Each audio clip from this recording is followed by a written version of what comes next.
আসসালামু আলাইকুম ছোট্ট বাচ্চারা, কি অবস্থা তোমাদের? আশা করি সবাই ভালো আছো। তো তোমাদের আজকে চতুর্থ শ্রেণীর পঞ্চম অধ্যায় শুরু করতেছি। সেটা হচ্ছে অধ্যায়টার নাম শক্তি। আচ্ছা, খুবই দুঃখজনক একটা ব্যাপার, যেটা হচ্ছে তোমাদের বইয়ের যে অধ্যায় আমি শুরু করি, শুরুতে অধ্যায়টার নাম যেটা থাকে, সেই ব্যাপারটা যে কি বোঝায় এই জিনিসটাই বইয়ে আমি খুঁজে পাই না। চলো তোমাদের সাথেই প্রমাণ করে দেখা যাক। আচ্ছা, তোমরা শক্তি কি তোমরা বলতে পারবা? যদি তোমরা জেনে থাকো তাহলে এই মুহূর্তে ভিডিওটা পজ করে কমেন্টে লিখবা যে আমি এইটা জানতাম। তারপরে সম্পূর্ণ ভিডিও দেখার পরে এমনি জানতে পারবো শক্তিটা কি। তো চলো সামনে আগাই। তৃতীয় শ্রেণীতে আমরা বিভিন্ন শক্তি সম্পর্কে জেনেছি। আলোক শক্তি আমাদের দেখতে সাহায্য করে, শব্দ শক্তি আমাদেরকে শুনতে সাহায্য করে, বিদ্যুৎ শক্তি আমাদের বৈদ্যুতিক যন্ত্রপাতি চালাতে সাহায্য করে, তাপ শক্তি রান্নার কাজে ব্যবহার হয়। আচ্ছা, সবই বুঝলাম, বিভিন্ন শক্তি বলতেছি, বাট আলটিমেটলি আমরা যদি বলি শক্তি কি, মানে কেউ বলতে পারে শব্দ শক্তি আমাদের শুনতে সাহায্য করে, কেউ বলতে পারে বিদ্যুৎ শক্তি আমাদের বৈদ্যুতিক যন্ত্রপাতি চালাতে সাহায্য করে, বাট একেকজনের উত্তর তো একেক রকম হয়ে যাচ্ছে। তাহলে মানে শক্তিটা কি? তো এই আফসোসটা নিয়েই শুরুতে ওই কথাটা বললাম যে অধ্যায়ের নাম যেটাই থাকে না কেন, সেই ব্যাপারটা যে কি এটাই শুরুতে তারা বলে না।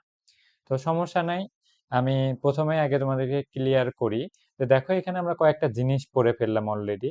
যে শব্দ শক্তি কি করবে, আলোক শক্তি আমাদের কি উপকার করে, বিদ্যুৎ শক্তি আমাদের কি করে। আলটিমেটলি এরা কিন্তু কিছু না কিছু করে। দেখো কি করতেছে, তাপ শক্তি রান্নার কাজে ব্যবহৃত হচ্ছে। তাহলে কি আমরা এটা বলতে পারি না যে শক্তি হলো এমন একটা ব্যাপার যা আমাদের কাজ করার জন্য সাহায্য করে এমন কিছু? তো তাহলে এইটাকে যদি সুন্দরভাবে লিখি, তাহলে এটা হতে পারে, তোমরা এগুলো লিখে নিবা, কাজ করার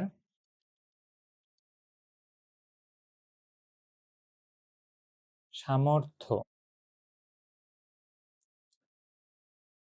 যা যোগায়,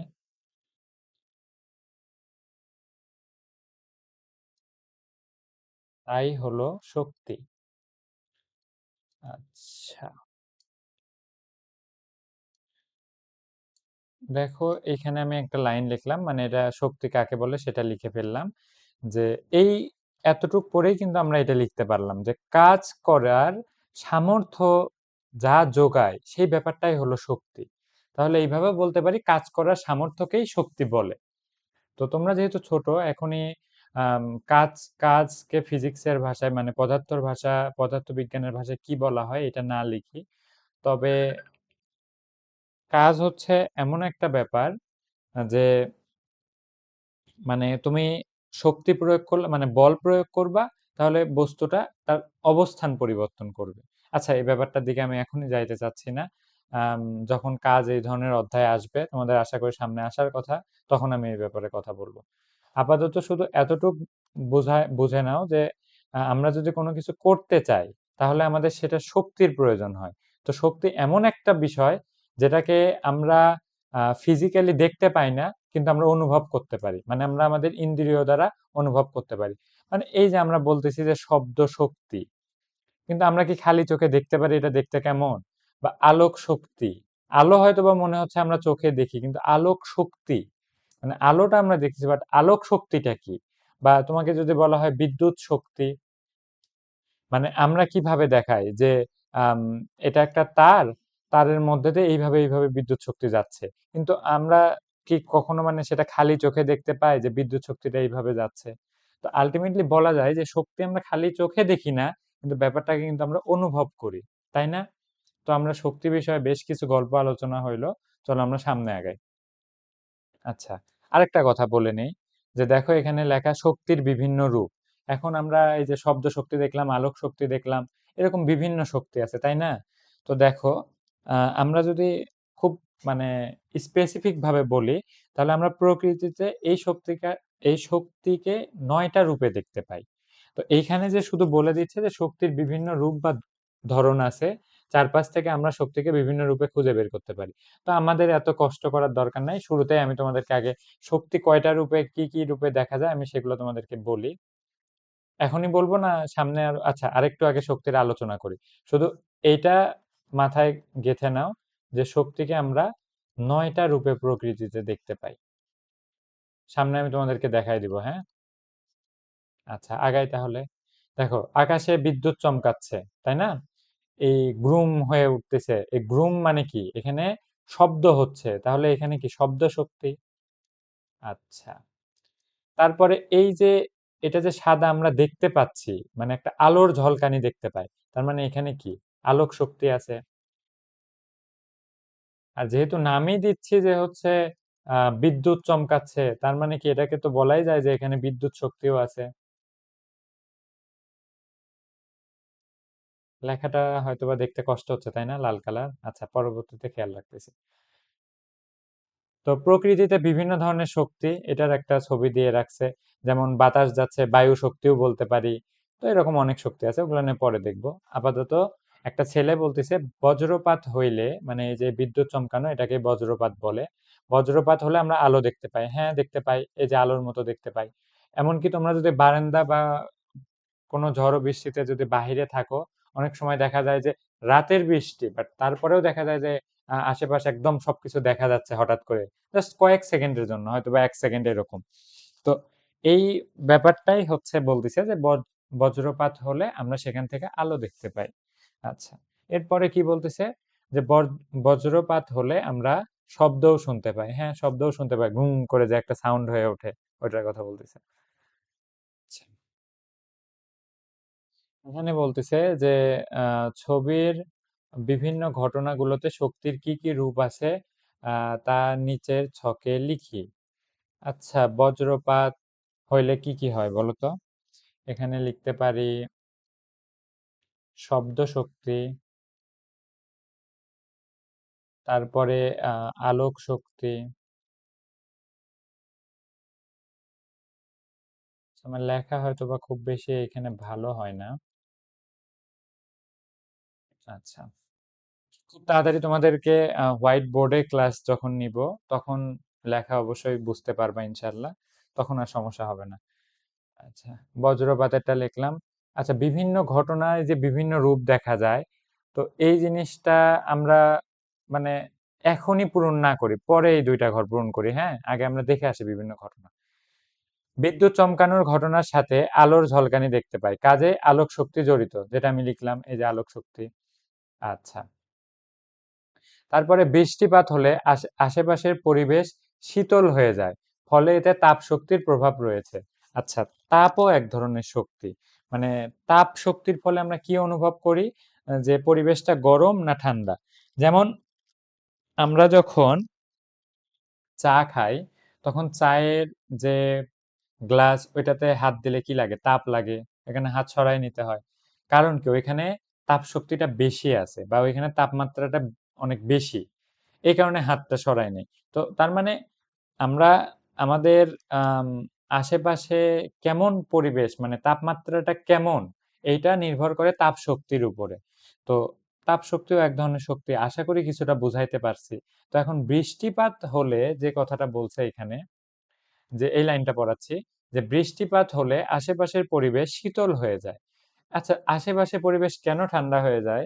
দেখো, তুমি যদি চিন্তা করো, ধরো অনেক সময় আমরা কি করি, ভাত গরম ভাতের উপর হয়তোবা দুপুরের রান্না করা ঠান্ডা তরকারি কিছুটা রেখে দেই কিছু সময়ের জন্য। তো অনেকে হয়তোবা মাইক্রো ওভেন ইউজ করে, বাট ইন জেনারেল চিন্তা করো যে গরম ভাতের উপর তুমি যদি হচ্ছে কোনো তরকারি রাখো, সেই তরকারিটা কি গরম হয়ে যায় না? তো তরকারিটা তো ঠান্ডা ছিল, সেটা গরম হয় কিভাবে? এখন এখানে মূল যে ঘটনাটা ঘটে, যে তাপ শক্তি আহ, গরম থেকে, মানে যেখানে তাপ শক্তির তাপমাত্রা যেখানে বেশি, সে বেশি তাপমাত্রা থেকে কম তাপমাত্রার দিকে চলে যায়। তার মানে যখন ভাত গরম থাকে আর তরকারি, এই যে এটা চিন্তা করো, ভাতের প্লেট, হ্যাঁ, এগুলো ভাত, আর এটা হচ্ছে তরকারি। তো এই তরকারিটার ক্ষেত্রে কি হয়? ধরো এই ভাতের কি তাপমাত্রা বেশি ছিল, ভাতের কি তাপমাত্রা বেশি ছিল, আর এই তরকারিটা আমরা দুপুরের ব্যবহার করছি, ঠান্ডা ছিল। তো সব সময়ের জন্যই তাপের ক্ষেত্রে যেটা হবে, তাপমাত্রা বেশি থেকে ঠান্ডার দিকে যাবে। মানে তোমার হচ্ছে এটা কতক্ষণ এই তাপমাত্রার বিনিময়টা হবে? যতক্ষণ না ২ জায়গাতেই তাপমাত্রা সমান হবে। তার মানে তুমি যদি চিন্তা করো যে তোমার আচ্ছা তোমার রুমের এসি বা যেখানে এসি আছে ওই এসিটা কিভাবে কাজ করে? দেখো এসিটা ততক্ষণ পর্যন্তই তার এয়ার ফ্লো বজায় রাখবে, মানে ঠান্ডা যে এয়ারটা দেয় এটা একটা এসি চিন্তা করো। ধরো এ ততক্ষণ দিতে থাকবে। ধরো যে তাপমাত্রাটা আমরা হচ্ছে এসির মিটারে দেখতে পাই, ধরো যেমন 25 ডিগ্রি রুম টেম্পারেচার করে রাখা হয়, ধরো 25 ডিগ্রি সেলসিয়াস। তো যতক্ষণ না 25 ডিগ্রি সেলসিয়াস হবে এসি কিন্তু হাওয়া দিতেই থাকে। তার মানে 25 হওয়ার পরে কি ও তারপরেও হাওয়া কন্টিনিউয়াসলি দিতে থাকে? উত্তর হচ্ছে না। কখন আবার দিবে? এই 25 মেইনটেইন করার জন্য এমন হইলো যে তুমি হঠাৎ রুমের দরজাটা খুললা। ঠিক আছে? খুলে চলে গেলা, তখন কিছুটা ঠান্ডা হাওয়া কি হইলো? চলে গেল, রুম থেকে চলে গেছে। তখন আবার রুমের তাপমাত্রা দেখা যাচ্ছে 28 ডিগ্রি হয়ে গেছে। তো তখন কি ঘটনাটা ঘটে? তখন আবার এসি ওইভাবে কাজ করা শুরু করে। যে যতক্ষণ পর্যন্ত 3 ডিগ্রি তাপমাত্রা না কমাবে, কমে যতক্ষণ পর্যন্ত এখানে না আনবে তাপমাত্রা ফ্লো করতেই থাকবে। আচ্ছা এটা গেল এসির ব্যাপার, মানে আমি তোমাদেরকে তাপমাত্রার সাথে পরিচয় করাচ্ছি। দেখো আমরা কি পড়তেছি যে বৃষ্টিপাত হলে আশেপাশের পরিবেশ শীতল হয়ে যায়। জাস্ট আমার সাথে চোখ বন্ধ করে বা চিন্তা করো যে তোমার আশেপাশে বৃষ্টি হচ্ছিল, তখন পরিবেশটা ঠান্ডা হয়ে যায়। এটা কেন হয়? তাপ শক্তির প্রভাবে। তো এটা তো আমাদের বইয়ের পড়া। জাস্ট ইমাজিন করো, এখন আমি যেগুলো বলবো সেগুলো ইমাজিন করো যে আমরা যখন গরম, ধরো আমরা বরফ কি করলাম? এমনি ধরো গ্লাস বা জগের মধ্যে কিছু গরম পানি দুপুরের সময়, মানে যখন গ্রীষ্মকাল থাকে সে গরম পানির মধ্যে কিছুটা বরফ দিয়ে দিলাম। তো বরফ দিলে কি বরফগুলা আগের মতো থাকে নাকি বরফ গলে যায়? বরফ গলে একসময় পানির সাথে মিক্স হয়ে সব একদম একটা সমান তাপমাত্রা হয়ে যায়। তো তার মানে কি, যে বরফের তাপমাত্রা কি ছিল? কম ছিল। আর আমরা কিন্তু আগের অধ্যায়ে পড়ছি যে তাপ শক্তি সরায় নিলে পানি বরফ হয়ে যায়। তার মানে কি, বরফের তাপমাত্রা কম ছিল। দেখো, পড়া যদি ভালো মতো না পড়ো তাহলে এই ব্যাপারগুলোকে একটা আরেকটার সাথে কানেক্ট করতে পারবা না। তখন দেখো তুমি যতই মুখস্থ করো এইভাবে যে বৃষ্টিপাত হলে আশেপাশের পরিবেশ শীতল হয় এবং তার জন্য তাপশক্তির প্রভাব, তার জন্য তাপশক্তির প্রভাব, তার জন্য তাপশক্তির প্রভাব। এইভাবে যদি তুমি পড়তেই থাকো খুব ভালো কোনো ফলাফল আসবে না। তো বুঝে বুঝে পড়ো কেমন? এখানে আমি যেটা বোঝানোর চেষ্টা করতেছি যে পানি আর বরফের তাপমাত্রা একসাথে যখন সমান হয়ে যায় তখন দেখবা যে বরফও খুঁজে পাচ্ছ না, আবার আগের যে গরম পানি সেটাও পাচ্ছ না। ওভারঅল একটা ঠান্ডা পানি পাচ্ছ। কেন পাচ্ছ? কারণ এরা একে অপরের সাথে বিনিময় করে ফেলছে। মানে তুমি এই ব্যাপারটা এইভাবে চিন্তা করতে পারো যে এটা ধরো তুমি, এটা তুমি আর এইটা তোমার ভাই, তোমার ছোট্ট ভাই। হ্যাঁ? তো তোমার ছোট ভাই এখন তোমার কাছে আছে ১০০ টাকা, আর তোমার ছোট ভাইয়ের কাছে আছে ধরো ০ টাকা, মানে কোনো টাকাই নাই। তো তোমরা, মানে তুমি চিন্তা করো, এটা তাপের তাপের প্রভাবটাই বর্ণনা করতেছি। টাকা তো কেউ দিতে চায় না, কিন্তু তারপরেও ধরো বুঝে নাও যে ১০০ টাকা, এটা কতক্ষণ পর্যন্ত তুমি ওকে টাকা দিতে থাকবা জানো? যতক্ষণ না ওর ৫০ টাকা হয়ে যায়। তো তো এর যখন ৫০ টাকা হয়ে যাবে তার মানে কি, তুমি এই ১০০ টাকা থেকেই তো ওকে ৫০ টাকা দিয়েছো, তখন তোমার কাছে কয় টাকা থাকবে? তোমার কাছেও ৫০ টাকা থাকবে। বোঝা গেল? মানে এখন কি হবে, যখন তুমি ওকে টাকা দিচ্ছ ১০ টাকা ৫ টাকা এভাবে দিতে দিতে যখন ওর কাছেও ৫০ টাকা তোমার কাছেও ৫০ টাকা, তখন কিন্তু আর তুমি ওকে টাকা দিবা না, কারণ তোমার চেয়ে ওর বেশি হয়ে যাবে। ধরো কোনোভাবে জোর করেও যদি তুমি দিয়ে দাও, যখন দেখবা তোমার কাছে হয়ে গেছে ৪০ টাকা আর এর কাছে হয়ে গেছে ৬০ টাকা, তখন তুমি ওর থেকে কেড়ে নিবা না, বা ও তখন নিজে থেকে কি করবে যে আপু তুমি ধরো এই ১০ টাকা নিয়ে নাও। বোঝা গেল? তো ওভারঅল ব্যাপারটা এইটাই যে তাপ শক্তিও ঠিক ব্যাপারটা এইভাবেই ঘটে যে ধরো এর বেশি তাপ, মানে কোনো একটা কিছু বেশি গরম, আর এর কি কম তাপ। তো এই বেশি তাপ থেকে, মানে যখন যার তাপ মানে বেশি, সে কি করবে? কমের দিকে যাবে। তো যেতে যেতে একসময় যখন দুইটার তাপমাত্রায় সমান হয়ে যাবে তখন আর তাপ বিনিময় হবে না। তো এই এতগুলা কথা এখানে কেন বললাম, এখন বলি যে বৃষ্টিপাত হলে আশেপাশের পরিবেশ শীতল হয়ে যায়। এতে তাপ শক্তির প্রভাব আছে। দেখো, যখন বৃষ্টির পানি পড়ে তখন কি পানি, পানি তো ঠান্ডা তাই না? তো এই যে ঠান্ডা, এই ঠান্ডা পানি আর আমাদের যে বাতাস, মানে আমরা যে যারা স্থলে বসবাস করি মানে পৃথিবীর মাটিতে, আর ইয়াটা কি, মানে বৃষ্টিটা হয় কই থেকে? মেঘ থেকে না, মানে একটু উপর থেকে। ওইখানে ঠান্ডা থাকে তুলনামূলক বেশি। তো আমাদের আশেপাশের পরিবেশটা ছিল ধরো এরকম গরম আশেপাশে। তো যখন পানি পড়ে তখন পানি আর এই আশেপাশের গরম বাতাস ২ টার মাঝে তাপমাত্রার পার্থক্য আছে না? তো এই পার্থক্যটা কি? যতক্ষণ না এই যে এরকম ২ জনের মাঝে সমান, সমান হয় ততক্ষণ পর্যন্ত তাপমাত্রা একে অপরের মাঝে চলাচল করতে পারে। মানে শক্তিটা। আচ্ছা দেখো, একটা গুরুত্বপূর্ণ বিষয় শিখে নিলাম এখান থেকে যে কি কারণে দেখো গরম হাওয়া এই ঠান্ডা পানির সাথে মিক্স হয়ে মানে তাপমাত্রাটা সমান হয়ে এই কারণে পরিবেশটা শীতল হয়ে যায়। খুবই একটা সিম্পল লাইনকে কিন্তু আমি একদম বেসিক ডিটেলস সহ বুঝালাম। তোমরা যদি না বুঝে থাকো আবার শুরু থেকে দেখো। জাস্ট শর্ট কথা এইটাই যে তাপমাত্রা এক মানে কারো বেশি থাকবে কারো কম থাকবে এমন ওরা হয়ে থাকতে দিবে না। যখনই সুযোগ পাবে তাপমাত্রা বিনিময় করার ওরা একে অপরকে বিনিময় করে সমান হয়ে যাবে। বোঝা গেল? আচ্ছা, আরেকটা কথা বলি যে তাহলে আমি কি বললাম তাপ শক্তি এই যে এক স্থান থেকে আরেক স্থানে যায় এরকম তাপ শক্তি রূপান্তরও হইতে পারে। শুধু তাপ শক্তি না, শক্তির একটা মৌলিক বৈশিষ্ট্য আমরা তাহলে এখন বলতে পারি যে শক্তি আমাদেরকে কাজ করার সামর্থ্য যোগায়, মানে কোনো না কোনো কিছু করে ওই। আর ওই বেটা যেহেতু কোনো কিছু করে, আরেকটা ঘটনা যে আমরা সেই মানে আমরা সেই শক্তিটাকে কখনো সৃষ্টিও করতে পারি না, ধ্বংসও করতে পারি না। শক্তিটা শুধু কি হবে এক জায়গা থেকে আরেক জায়গাতে স্থানান্তর হবে অথবা এক শক্তি থেকে আরেক শক্তিতে রূপ চেঞ্জ করবে। কিভাবে? চলো আমরা সামনে আরো দেখি তারপরে বুঝতে পারবো। তো এই লাইন পড়াচ্ছি। বজ্রপাত হলে ঘরের চালে বৃষ্টি বা শিলা পড়লে শব্দ শক্তি তৈরি হয়। আচ্ছা, বাতাসের গতিশক্তি থাকায় গাছপালা নড়ে ও নুইয়ে পড়ে। হ্যাঁ, বাতাসে মানে ইয়াতে দেখা যায় যে ঝড়ের পরে কি গাছের পাতাগুলা বা অনেক সময় গাছও হেলে পড়ে যায়, এটাই বলছে।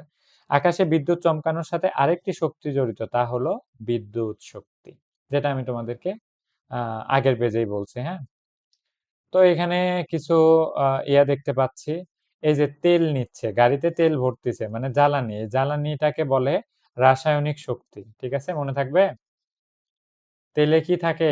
রাসায়নিক শক্তি। এখন তোমাদেরকে বলো গতদিন পড়াইছিলাম রাসায়নিক পরিবর্তন কি? মনে আছে? মনে হয় না মনে আছে। আগের ক্লাস দেখে নিও আবার। আচ্ছা, এখানে কি আছে? ব্যাটারি, এর মধ্যেও রাসায়নিক শক্তি সেম, এই যে এখানে যেটা লিখলাম এখানেও সেম শক্তি থাকে। এই যে শব্দ হচ্ছে তার মানে এখানে কি হচ্ছে? শব্দ শক্তি। আরো কি কি শব্দ এইখান থেকে আরো কি কি শক্তি আমরা বলতে পারি বলো তো? এই যে এইখানে যে গাড়ির একটা ইঞ্জিন আছে, এই ইঞ্জিনের মধ্যে যে শক্তি সেটাকে বলে যান্ত্রিক শক্তি। মানে যন্ত্র চলে যে শক্তি দিয়ে, কেমন? তারপরে দেখো এই যে এখান থেকে যখন আলো বের হবে তাহলে ওইটাকে আমরা কি বলতে পারি? আলোক শক্তি। এই গাড়িটা যখন ধীরে ধীরে ধীরে ধীরে আগানো শুরু করবে সামনের দিকে তখন যে শক্তিটা পাবো সেটা হচ্ছে গতি শক্তি। আর গাড়িটা যখন একদম থেমে ছিল তখন যে শক্তি ছিল সেটা হচ্ছে স্থিতি শক্তি। মনে থাকবে? তো অনেকগুলো শক্তির নাম কিন্তু লিখে ফেলছি। আচ্ছা, এই যে দেখো এখানে ওই রকম একটা ছক দিয়েছে। তো আমি কিন্তু আগের পেজে তোমাদেরকে সবকিছু লিখে দিছি, তাই না? আমার কি আর লিখতে হবে? আচ্ছা, তারপরে তোমাদেরকে একটা সলভ করে দিচ্ছি। দেখো আমি চাই তোমরা নিজেরা চেষ্টা করো। আমি তো সবকিছু পড়াই দিই। তো আমার বিশ্বাস আমি যেহেতু বুঝায় বুঝায় ধীরে ধীরে পড়াই, তো সেক্ষেত্রে তোমরা এগুলো নিজে থেকে উত্তর পারার কথা। তারপরেও চলো তোমাদেরকে দেখায় দেই। জ্বালানি তেলে কি থাকে বলছিলাম? রাসায়নিক শক্তি। আচ্ছা, এই সেম জিনিসটাই। ঠিক আছে, এই যে এইটাই। হেডলাইট থেকে কি হয়? আলো বের হয়। আলো বের হইলে সেটাকে কি শক্তি বলে? আলোক শক্তি।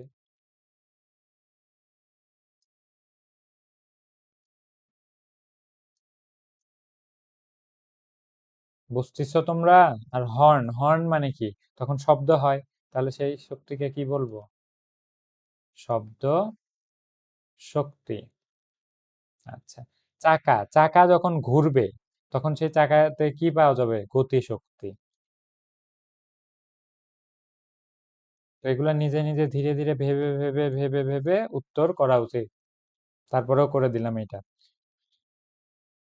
সার সংক্ষেপ, এটা তোমরা পড়ে নিবা ভালোভাবে।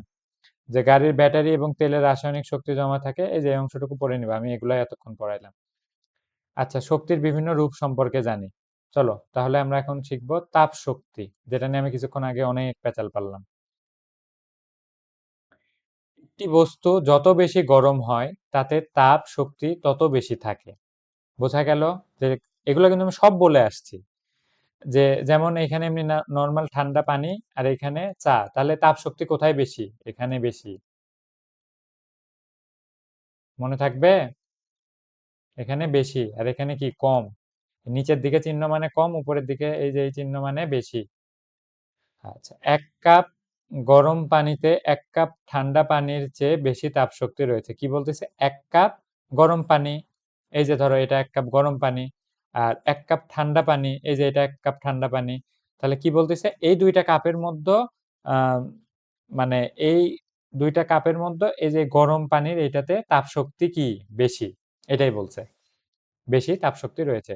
আবার তাপশক্তি এক বস্তু থেকে অন্য বস্তুতে স্থানান্তরিত হতে পারে। ওই যে টাকা দিয়ে বুঝালাম, কতক্ষণে স্থানান্তরিত হবে? যতক্ষণ না দুইজনের মাঝে সমান হয়ে যায়। আচ্ছা, যেমন গরম পানি সহ একটি গ্লাসের ক্ষেত্রে পানি থেকে গ্লাসে তাপ স্থানান্তরিত হয়। মানে আমরা একটা ঠান্ডা গ্লাসটা ঠান্ডা, সেটার মধ্যে যদি গরম পানি ঢালি তখন কি গ্লাসটাও গরম হয়ে যায় না? তার মানে কি ওই পানি থেকে ওই গ্লাসটাতে তাপ চলে গেছে। কেন যায়? ওই যে বললাম, শক্তি, তাপ শক্তির একটা বৈশিষ্ট্য যে তাপ শক্তি উষ্ণ মানে গরম জায়গা থেকে ঠান্ডা জায়গার দিকে যায়। এরপরে দ্বিতীয় শক্তি, তোমরা এগুলো নাম্বারিং করবা, যে প্রথম কি শক্তি পড়লাম? তাপ শক্তি। দ্বিতীয়তে আমরা পড়তেছি আলোক শক্তি। আলোক শক্তি কি? এটি আমাদের দেখতে সহায়তা করে এবং এই শক্তি এক জায়গা থেকে অন্য জায়গায় অনেক দূর পর্যন্ত স্থানান্তরিত হতে পারে। মানে আলোক শক্তির মাধ্যমে আমরা কি করি? চোখে দেখতে পাই। আর এই শক্তিটা অনেক দূর থেকেও আসতে পারে। সেটার আর কি তোমাদেরকে উদাহরণ দিতে হবে? এই যে সূর্য, এই সূর্য থেকেই তো আমরা দিনের বেলা সম্পূর্ণ আলো দেখতে পাই, তাই না? এই সূর্য কত কত দূরে, মানে জাস্ট, মানে যখন আমি তোমাদেরকে মহাকাশ বা এই ধরনের কোনো অধ্যায় পড়াবো তখন তোমাদেরকে জানাবো যে ধরো এইখানে যদি হয় সূর্যের অবস্থান, তো পৃথিবী ধরো এই যে এইখানে, তোমার এটা কিন্তু ছোট্ট দূরত্ব না, অনেক অনেক অনেক অনেক দূরত্ব। এই এত দূর থেকে আসে আলো। তার মানে কি আমরা বলতে পারি না যে এই আলোক শক্তি এক জায়গা থেকে অন্য জায়গায় অনেক দূর পর্যন্ত স্থানান্তরিত হতে পারে? যেমন সূর্য থেকে আলো অনেক দূরের পথ অতিক্রম করে পৃথিবীতে এসে পৌঁছায়, এমনকি আলো পৌঁছাতেও ধরো প্রায় 9 মিনিট সময় লাগে, 8.5 মিনিটের মতো। তো 9 মিনিট যে সময় লাগে, তুমি কি জানো আলো বর্তমানে আবিষ্কৃত সবচেয়ে দ্রুতগামী, মানে সবচেয়ে দ্রুত চলতে পারে আলোয়। তো আলোর এত স্পিড, যেমন তুমি যদি চিন্তা করো যে তুমি হেঁটে হেঁটে, ধরো চিন্তা করো যে এই জায়গা থেকে এত দূর, চিন্তা করো যে এটা একটা জায়গা, এটা একটা জায়গা, তুমি তুমি ধরো এটা, তুমি এখান থেকে হাঁটা শুরু করলে, এখানে ধরো যাবা, দেখো তোমাদেরকে জাস্ট বুঝাই যে তোমার ওইখানে যেতে কত সময় লাগবে। দেখো তুমি এইভাবে ধরো যাচ্ছ যাচ্ছ যাচ্ছ, এরকম যাচ্ছ যাচ্ছ আস্তে আস্তে যাচ্ছ, এরকম অনেকক্ষণ, প্রায় 10 মিনিট পরে ধরো এখানে গেছো। সেখানে আলো কত দ্রুত যাইতো জানো? এই যে চলে আসছে। বোঝা যাচ্ছে? মানে কতটা দ্রুত। এটা তো আমার কাছে ওই দ্রুত হলোই না। মানে তুমি চিন্তা করো, তার মানে আলো কতটা দ্রুত যায়, এবং সেই এত দ্রুত যাওয়ার পরেও পৃথিবীতে আলো আসতে সময় লাগে 9 মিনিট। আচ্ছা, তোমাদের হয়তোবা এখনো অতটা জ্ঞান হয়নি, তারপরে হালকা একটা কথা বলি। দেখো, আমরা কিভাবে দেখি জানো? সূর্য থেকে আলো, ধরো ধরো এই টর্চ লাইটটা আমরা দেখতে পাচ্ছি, কিভাবে দেখতে পাচ্ছি? যে এই সূর্য থেকে যখন আলো এই টর্চ লাইটে পড়বে, তখন এই টর্চ লাইট থেকে আলোগুলা আবার মানে ধাক্কা খেয়ে ছড়ায়, এইভাবে আলো ছড়ায় দেয়। মানে ওই আলোটাই এইখানে ধাক্কা লেগে ছড়ায়। ধরো এই যে এটা যদি আমাদের চোখ হয়, ধরো আমরা, এটা যদি আমাদের চোখ হয়, আমরা এইভাবে দেখতে পারি জিনিসটাকে। তো তার মানে কি আলো আসতে হচ্ছে, তারপরে আমরা এটাকে দেখতে পাচ্ছি। আচ্ছা, একটা প্রশ্ন তাহলে তোমাদের মনের মধ্যে দিয়েই রেখে চলে যায়, যে তাহলে সূর্যর থেকে আলো আসতে যদি 9 মিনিট সময় লাগে, তার মানে আমরা যে আলোটা দেখতে পাচ্ছি সেই আলোটা কি 9 মিনিট পুরনো আলো না? কারণ মানে যে ঘটনাটা এখন ঘটতেছে, মানে বর্তমানের আলোটা আসলে কোথায় আছে? এখনো সূর্যতেই আছে। সেখান থেকে আসতে আসতে কতক্ষণ লাগবে? মানে ওই সময়ের জন্য চিন্তা করো, 9 মিনিট সময় লাগবে। তো 9 মিনিট পরে আমরা যে বস্তুটা দেখতে পাবো, ওইটা হচ্ছে বস্তুর ওই ঠিক 9 মিনিট আগের অবস্থা। আমি জানি তোমরা এগুলা এখনো বোঝোনি, এই ব্যাপারটা বুঝতেও হবে না। ওই যে আমি তোমাদেরকে একটা প্রমোশন করছিলাম যে লাইভ ক্লাসে তোমাদের সাথে কথা বলবো। তো হইলে তাহলে তোমরা ব্যাপারটা মজা করে বুঝতে পারতাম। আচ্ছা, তোমরা অনেকে হয়তো আগের ক্লাস দেখোনি। আহ, আলোক শক্তি কিন্তু আমাদের বোঝা হয়ে গেছে, আমরা নেক্সটে যাচ্ছি। তো এই পর্যায়ে আমি গত দিনের ওইটা বলে নিই যে আমি এখন কিসের কথা বললাম, যে কেন হচ্ছে তোমরা এটা মানে জাস্ট আমি রেকর্ড করা ক্লাস দেখে কেন আমার ওই কথাটা বুঝবা না। এই সকল সমস্যার কারণেই যে একটা আয়োজন আছে, সেটা হচ্ছে যে এই আয়োজনটা ছিল, যে তোমরা আমার সাথে মাত্র মাসিক 500 টাকা দিয়ে সরাসরি ক্লাসে যুক্ত হতে পারবা।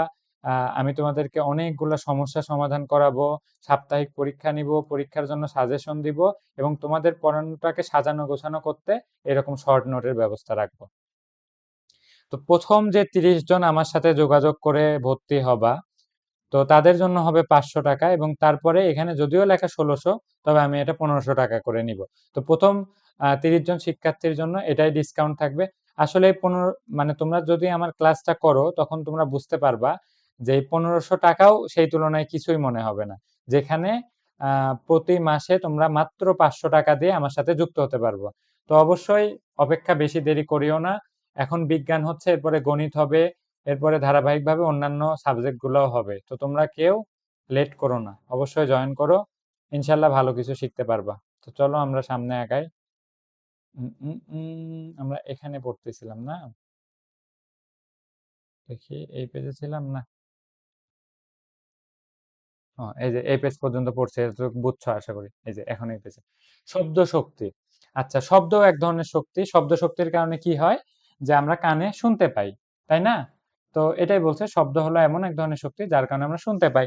তো বস্তুর কম্পনের ফলে শব্দ তৈরি হয়, মানে তুমি খেয়াল করবা যে যেখান থেকেই শব্দ আসুক সেখানে কিছু না কিছু কাঁপতিছে। কেন কাঁপে? এই কম্পন হওয়ার ফলে এই যে এইভাবে শব্দ ঢেউ আকারে ঢেউ আকারে বাতাসে ছড়ায় যায়। অন্যান্য মাধ্যমেও হবে, পানিতেও, লোহাতেও। মানে আমি জাস্ট বাতাসের কথা বলতেছি, যে যখন আমাদের স্কুলে ছুটির ঘন্টাতে এভাবে বাড়ি দিত, তখন আমরা কি শব্দটা ক্লাসরুম থেকেই শুনতে পেতাম। তো বাড়ি যখন দেয়, মানে এখানে যখন এই হ্যামার, মানে হ্যামারের বাংলা যে কি, যেটাই হোক, ধরো লোহার কোনো কিছুতে, হাতুড়ি, হাতুড়ি মনে পড়ছে, এই হাতুড়ি দিয়ে যদি এই লোহার প্লেটটাকে বাড়ি দেয়, তখন দেখবা যে এই লোহার প্লেটটা কাঁপাকাঁপি করে।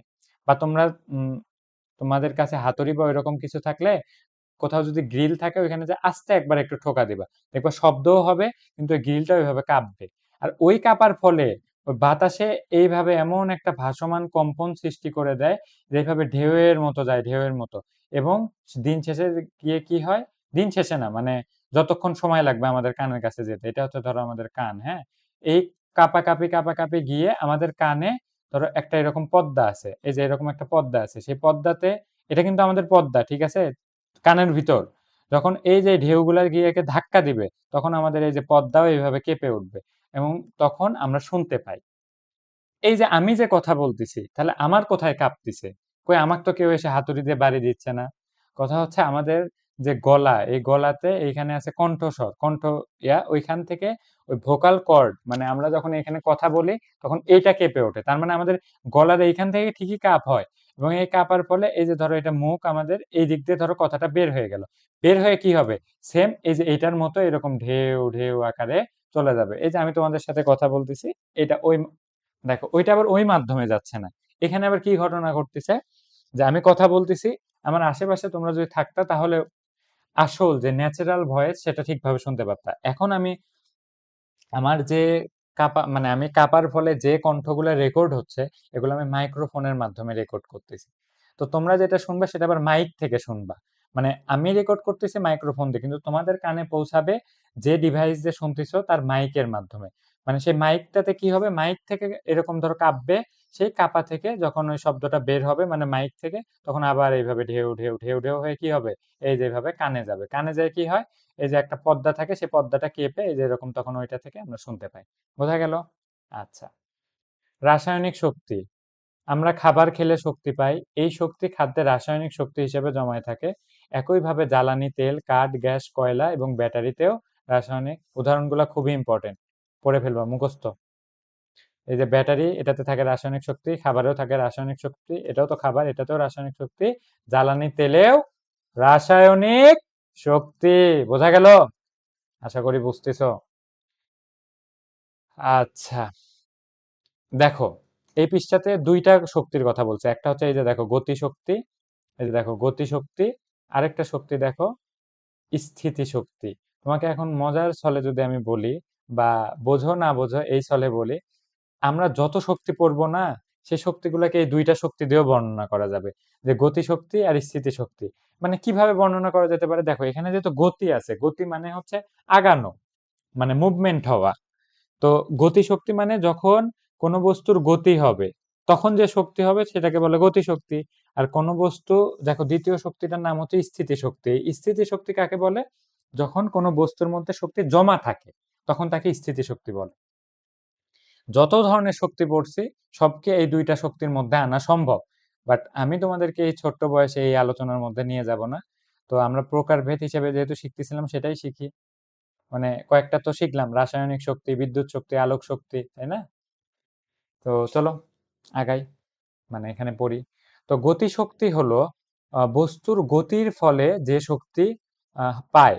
দৌড়ালে, লাফ দিলে, সাইকেল চালালে বা উড়োজাহাজে ওড়ার, সরি, উড়োজাহাজে ওড়ার সময় গতি শক্তি তৈরি হয়। কোনো বস্তুর গতি যত দ্রুত, তার গতি শক্তিও তত বেশি।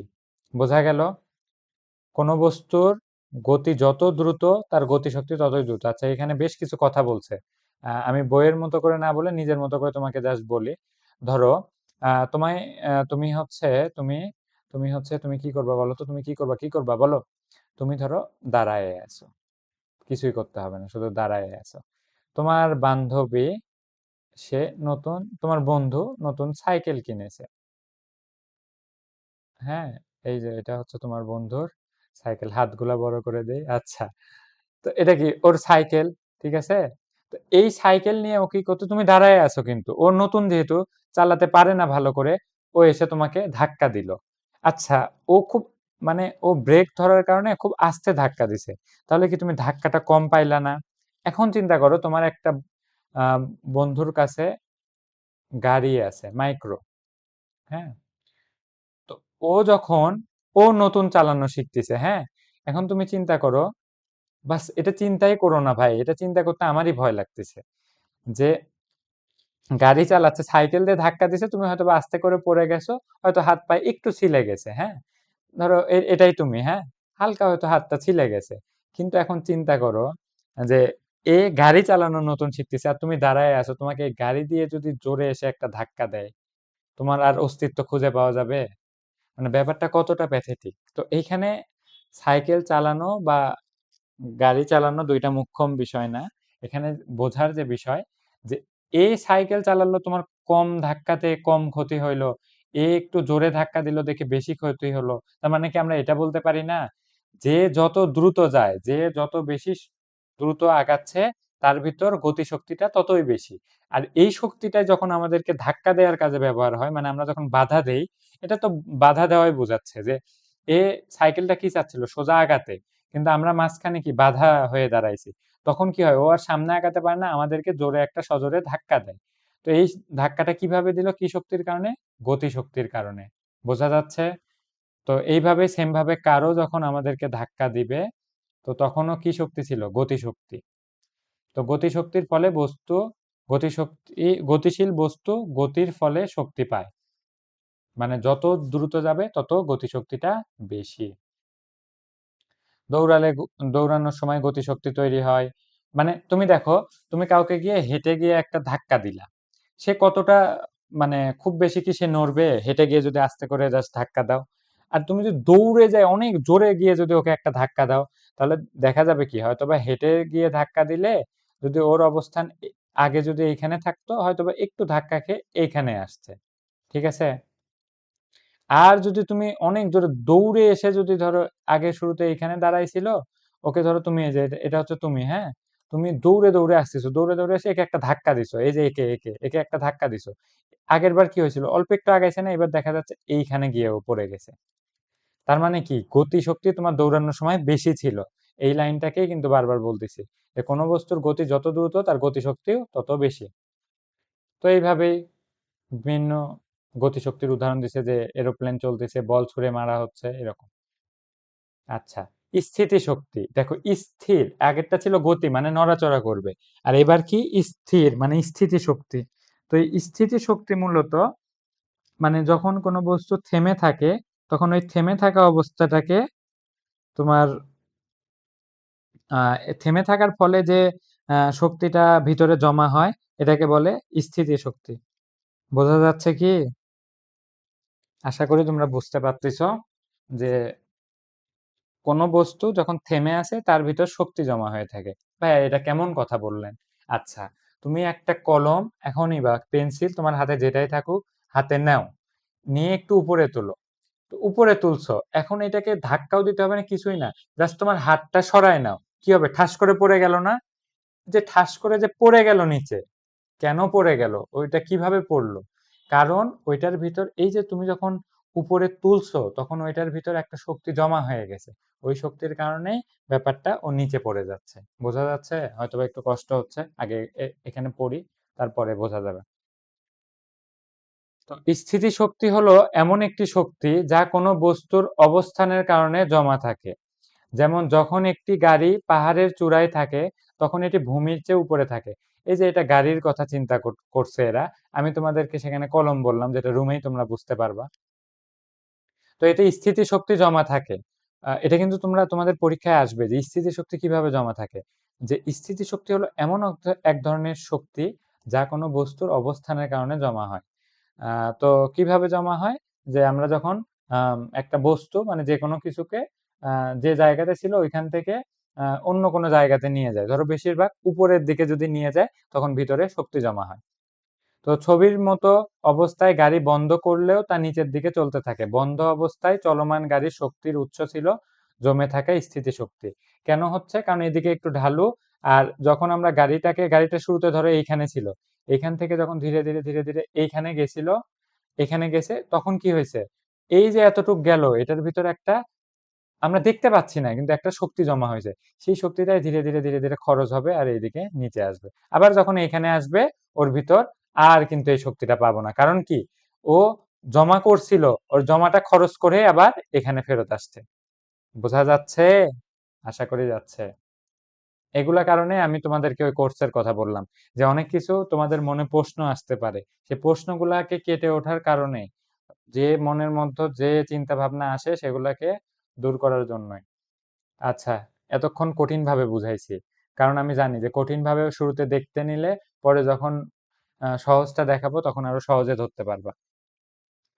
আমরা এগুলা বই থেকে পড়বো না, আমরা জাস্ট এখানে ছবি দেখবো আর কথা বলবো। রাবার আছে না, রাবার দিয়ে আমরা আশা করি এই খেলাটা খেলছি, যে কাগজ নিয়ে টেনে ধরে বন্ধুকে এই যে এরকম কাগজ মারছি, আমরা আমাদের ছোটবেলাতেও এই কাজটা করছি। তো রাবার থেকে কি হয় দেখো তো, একটা কাগজের টুকরা যখন তুমি রাবারের সাথে টেনে ছেড়ে দিচ্ছ তখন কিন্তু অনেক দ্রুত যাচ্ছে। কেন যাচ্ছে? রাবারটা এই যে যখনই টানলা তখন কি দেখো তো, রাবারটা শুরুতে ছিল এইখানে, ধরো এইখানে, এটাকে যখন টানছি তার মানে কি, এই যে ওর যে অবস্থান পরিবর্তন করলাম, মানে ও আগে ধরো রাবারটা এইখানে থাকার কথা ছিল এই বরাবর, সেখান থেকে এখন আসছে কি এইখানে। এই যে এতটুকু টেনে আনলাম মানে কি, ওর ভিতরে একটা শক্তি জমা করে দিলাম। এই যে যখন ছেড়ে দিলাম এই জমা শক্তিটা বের হয়ে চলে গেল। বোঝা গেল? তার মানে কি, রাবারের মধ্যে স্থিতিশক্তি জমা ছিল। আর যখনই আমরা ছেড়ে দিলাম, এখন বলতো, যখন এটা যখন যাচ্ছে সামনের দিকে আগাচ্ছে, এটাকে কি আমরা স্থিতিশক্তি বলবো? না, এটা কিন্তু গতিশক্তি। মানে রাবার টানছি এতক্ষণ পর্যন্ত এটা ছিল স্থিতিশক্তি, যখনই টেনে ছেড়ে দিছি আর এটা যখন আগানো শুরু করছে তখন এই শক্তিটাকে বলে গতিশক্তি। কারণ কি, এর ভিতরে একটা গতি তৈরি হয়েছে, আর এই গতিশক্তিটাই যখন আমাদের শরীরে গিয়ে ধাক্কা দেয় তখন আমরা একটু ব্যথা পাই। বোঝা যাচ্ছে? ধরো আমরা যদি আস্তে করে কাগজের টুকরাটা আমাদের গায়ে ছিটে মারতাম তাহলে কি খুব বেশি লাগতো? লাগতো না। তার মানে কি, ওইখানে গতিশক্তি কম হচ্ছিল। আর যখন এভাবে রাবার টেনে মারি, যে এইভাবে মেরে দিলাম, তখন দেখো খুব জোরে ব্যাপারটা যাচ্ছে, এই কারণে ওইখানে গতিশক্তি বেশি, লাগেও বেশি। স্প্রিং যদি আমরা দেখে থাকি, আর সামনে ধরো কোনো একটা ছোট্ট কাঠের টুকরা নিছি, হ্যাঁ এটা একটা কাঠের টুকরা, তো স্প্রিং কে কি সংকোচন প্রসারণ করা যায়, মানে স্প্রিং কে ছোট বড় করা যায়। তো আমরা কাঠের টুকরা দিয়ে এই দিকে ঠেলে ঠেলে ঠেলে ঠেলে এভাবে চাপাইছি, তারপরে যদি আমরা ছেড়ে দেই তখন কি ওই যে এইদিকে চাপাইছি তখন এর ভিতর কি শক্তি জমা হয়েছে? স্থিতি শক্তি। কিন্তু যখন আমরা ছেড়ে দিলাম তখন ওই তো ও তো আর শক্তিটা ধরে রাখবে না। ও যখন ছেড়ে দিছে তখন কি হলো? কাঠের টুকরার মধ্যে গতি লাভ করলো। তার মানে কি? এই কাঠের টুকরাটার মধ্যে এখন আছে গতি শক্তি। আর এইখানে কি শক্তি জমা হয়েছিল বলতো? স্থিতি শক্তি। তোমরা এখন নিজে পড়ে নিবা। আশা করি ব্যাপারটা বুঝাতে পারছি। ঠিক আছে? এগুলো পড়ে নিবা। আচ্ছা, এখানে বলতেছে যে শক্তির ৭টা রূপের বৈশিষ্ট্য আলোচনা করছে। এখন সেগুলো নিচের ছকে লিখি। এখন দেখো এরা তো ৭টা শক্তির কথা বলছে। কিন্তু আমি তোমাদেরকে শুরুতেই বলছিলাম যে হচ্ছে আম আমি তোমাদেরকে শুরুতেই বলছিলাম যে শক্তি ৯টা রূপে থাকে, হ্যাঁ? তাহলে ২টা রূপ কি হইতে পারে? তোমাদের বইয়ে আমি যান্ত্রিক শক্তিটা দেখতে পাইলাম না, আরেকটা চুম্বক শক্তি দেখতে পাইলাম না। বা পারমাণবিক শক্তি এটাও দেখতে পারলাম না। যান্ত্রিক শক্তি অনেক অংশে দেখে ফেলছি বলা যায়। আচ্ছা আমি এখন কি, কি বলতেছি এটা হয়তোবা তোমরা বুঝতে পারতেছো না। তো আমি আপাতত তোমাদের বইয়ে যেগুলা আছে সেগুলাই বলি যে এই যে এখানে তোমরা যে কাজটা করবা যে শক্তির ৭টা রূপ ৭টা রূপ কি কি এই যে দেখো একটা হচ্ছে এই যে স্থিতি এটা দেখো ১ দিলাম এটা কি ২ তারপরে এটা কি ৩ শব্দ শক্তি ৪ বিদ্যুৎ শক্তি ৫ আর এই যে এখানে ২টা শক্তি দেখছিলাম এটাকে ৬ আর এটাকে ৭। তো ওই বইয়ে তোমাদের এটা আমি নিজে করে দিলাম না কারণ এটা যদি করে দেই তাহলে মনে জাস্ট মুখে তুলে খাওয়ানো হবে। তো তোমাকে আমি তুলে কেন খাওয়াবো? তোমাকে আমি খাওয়ানো শিখাচ্ছি যে কিভাবে তুমি খেতে পারো। তো তারপরে যদি তোমাকে তুলে খাওয়াই তাহলে হবে? তো এখানে ওইভাবে লিখবা। যেমন লিখবা বিদ্যুৎ শক্তি, আলোক শক্তি, শব্দ শক্তি, গতি শক্তি, স্থিতি শক্তি এভাবে লিখবা। লিখে ওদের বৈশিষ্ট্য লিখবা। আচ্ছা যেমন আমি তোমাদেরকে একটা করে দিই। যে ধরো আমি লাস্টেরটাই করে দিচ্ছি তোমাদেরকে যে আমরা লাস্টে কি শিখলাম স্থিতি শক্তি তাহলে আমরা এখানে প্রথমে নাম দিব স্থিতি স্থিতি বানান ঠিক হইলো না সরি হ্যাঁ বানান ঠিক নাই যেটা সন্দেহ হচ্ছিল আচ্ছা আরেকবার লিখে হ্যাঁ এত হাসাহাসি করিও না ভুল হয় তোমাদেরকেই বললাম তোমরা আবার ভাবো না আমার আশেপাশে কেউ আছে অনেকে স্যারদের ভুল দেখে তো হাসে তো তোমরাও আশা করি আমাকে নিয়ে হাসতেছো যে স্যারও বানান ভুল করে আচ্ছা এটা কি স্থিতি শক্তি তো স্থিতি শক্তি লিখলাম এর বৈশিষ্ট্য কি এটা জমা থাকে এই শক্তিটা বস্তুর মধ্যে জমা থাকে কিভাবে সৃষ্টি হয় অবস্থান পরিবর্তনের জন্য হয়ে গেল ২টা বৈশিষ্ট্য লিখে ফেললাম তো এইভাবে তোমরা বাকিগুলা লিখবা হ্যাঁ আচ্ছা তোমাদেরকে আরো একটা করে দেই তাহলে বুঝতে পারবো যে কিভাবে লিখতে হবে ধরো এই শক্তির রূপ কি শব্দ একটা শক্তির রূপ কারণ এরা শক্তিটা কি ছিল বলতো কাজ করার সামর্থ্য যারা যোগাতে পারে এই শব্দ দিয়েও আমরা কাজ করি না আচ্ছা শব্দ শক্তি তাহলে শব্দ শক্তি কি কম্পনের ফলে তৈরি হয়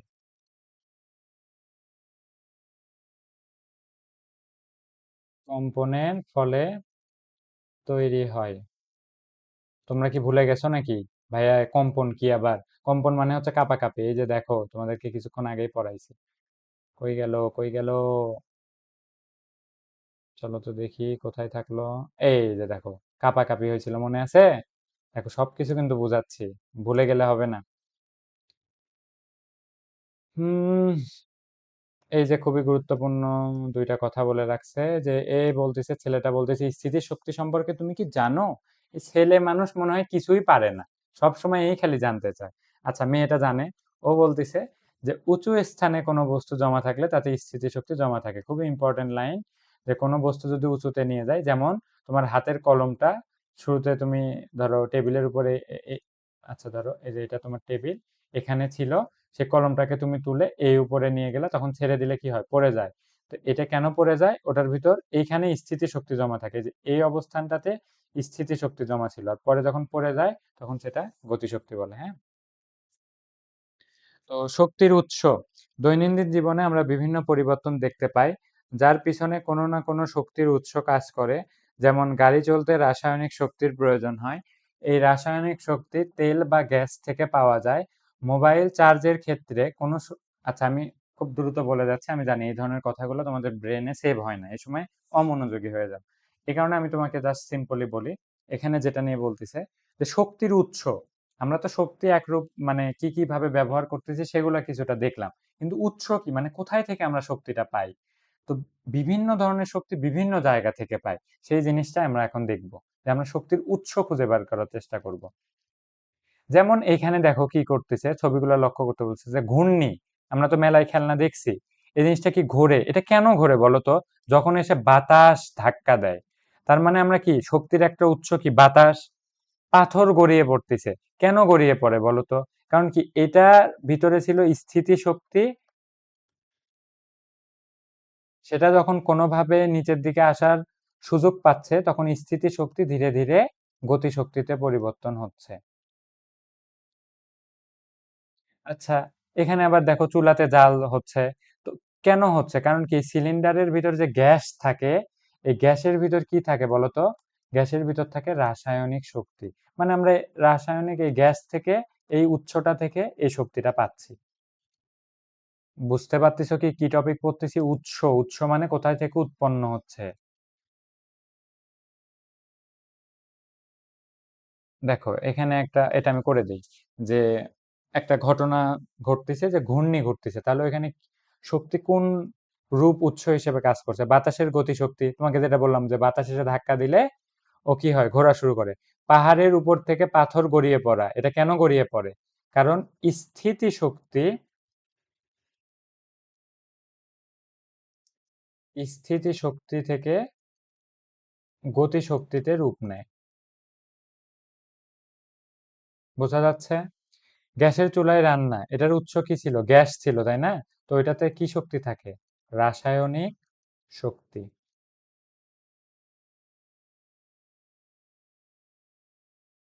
মোবাইলে চার্জ করা, চার্জ আমরা সবাই জানি কি শক্তি দিয়ে হয় বলতো? বিদ্যুৎ শক্তি, তাই না?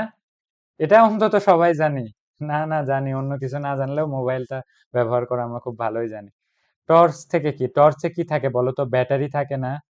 বলো, টর্চে ব্যাটারি থাকে না? সে ব্যাটারিতে কি থাকে বলতো? রাসায়নিক শক্তি, যেটা আমরা কিছুক্ষণ আগে পড়ে আসছি। যদি মনে না থাকে সমস্যা নাই, পরে দেখলে তোমরা মনে পড়বে। মানে ক্লাসটা সম্পূর্ণভাবে দেখো, তারপর বই পড়ো, হয়ে যাবে ইনশাল্লাহ। তো আমি যেগুলা লিখছি সেগুলাই হচ্ছে তোমার এইখানে হয়তো বা আছে, কারণ আমি দুই একবার চোখ পড়তে বুঝতে পারছি। তো এটা থেকে মিলায় নিও যে আমি কোনো কিছু ভুল করলাম কিনা, জানাও। মানে কমেন্টে জানাই দিবা। তোমরা তো কোনো কমেন্টও করো না, ভিডিও দেখো কি দেখো না আমি তো তাও জানি না, ভিউ যত কম হয়ে থাকে। শোনো, ভরসা রাখবা, হ্যাঁ, আমি তোমাদেরকে যেভাবে শিখাচ্ছি, আহ ইনশাআল্লাহ তোমরা বাকিদের চেয়ে ভালো শিখবা এবং অনেক ভালো করবা। তো আচ্ছা, আমার একটু পিপাসা লাগছে, আমি একটু পানি খাই, একটু ওয়েট। আচ্ছা, এখানে যেটা বলছে দেখো, বিদ্যুৎ শক্তির কি কি উৎস রয়েছে, মানে বিদ্যুৎ শক্তি আমরা কোথায় কোথায় থেকে পাইতে পারি। আমাদের, সরি, আমাদের চেনা জানার মধ্যে কোথায় কোথায় থেকে দেখো, সৌরকোষ, সৌরকোষ মানে ওই যে সৌর প্যানেল, জেনারেটর ওই যে যেখানে তেল দিয়ে হয়, খরস্রোতা পানির প্রবাহের সাহায্যে, মানে যখন পানি বাঁধে ধাক্কা দেয় ওইখান থেকেও বিদ্যুৎ উৎপন্ন করা যায়। বায়ু কলের সাহায্যে, মানে বাতাস, বড় বড় পাখা টারবাইন যখন ঘুরায়, এই যে এটা চিন্তা করো, সরি এটা হলো না, ওকে, এই যে এই রকম বিশাল বিশাল ধরো পাখা থাকে, এটাকে বলে টারবাইন। তো বাতাস যখন আসে, এসে ধাক্কা দেয়, তখন এই টারবাইনটা কি হয়, ঘোরে। যখন ফ্যানের মতো ঘোরে, এইভাবে ঘোরে, তখন কি হয়, এটা ঘুরলে এখান থেকে ব্যাটারির সাহায্যে, মানে বিভিন্ন তার বিভিন্ন ফাংশন করার মাধ্যমে এই ব্যাটারিতে বিদ্যুৎ শক্তি জমা হয়। বুঝছো? চলো দেখি, এই যে পেয়ে গেছি। আগের পেজে যেটা পড়লাম, এই যে এই চারটা, সেটাই এটা। দেখো এই যে সৌর কোষ মানে এই যে সৌর বিদ্যুৎ। আচ্ছা, জেনারেটর হচ্ছে এটা যেখানে তেল দিলে ওইটা অনেক বাসাতে কারেন্ট গেলে ব্যবহার করা হয়। তো জেনারেটর থেকে তখন বিদ্যুৎ শক্তি উৎপন্ন হয়। আবার এখানে কি, ওই যে পানিতে খরস্রোতা নদী, যেখানে অনেক জোরে পানি এসে ধাক্কা দিতে পারে, তো এখানে বাঁধ নির্মাণ করলে এখান থেকেও আহ বিদ্যুৎ উৎপাদন করা যায়। আর এই যে পাখার কথা বললাম, টারবাইন, এগুলোকে টারবাইন বলে। লিখে রাখতে পারো, টারবাইন। তার মানে টারবাইন যখন বাতাসের মাধ্যমে ঘোরে তখন বিদ্যুৎ শক্তি পাই। তো বাদ দিয়ে শক্তির উৎস, বিদ্যুৎ উৎপাদন পদ্ধতি। শক্তির উৎসটা কোথায়? এটা কোথায় হবে? খরস্রোতা নদী। না, শুধু নদী লিখলে হবে না, লিখতে হবে খরস্রোতা নদী। আচ্ছা, বায়ুকলের সাহায্যে কোথায় থেকে আমরা, শক্তির উৎসটা কি? বাতাস। জেনারেটরের সাহায্যে তখন আমরা কি ব্যবহার করি? তেল থেকে। দেখো এই যে দেখো তেল, দেখছো? মানে পেট্রোল, তেল বা পেট্রোল লিখতে পারো। সৌরকোষের সাহায্যে মানে সৌরকোষ মানে এটা যে শক্তি পাচ্ছে, এ কোথায় থেকে শক্তিটা নেয়? এই যে দেখো সূর্য মামা। তাহলে এটা কি? সূর্য থেকে, হ্যাঁ। মানে কোন কোন উৎসগুলা থেকে এই শক্তিগুলা আমরা পাই সেটা পড়ে নিও।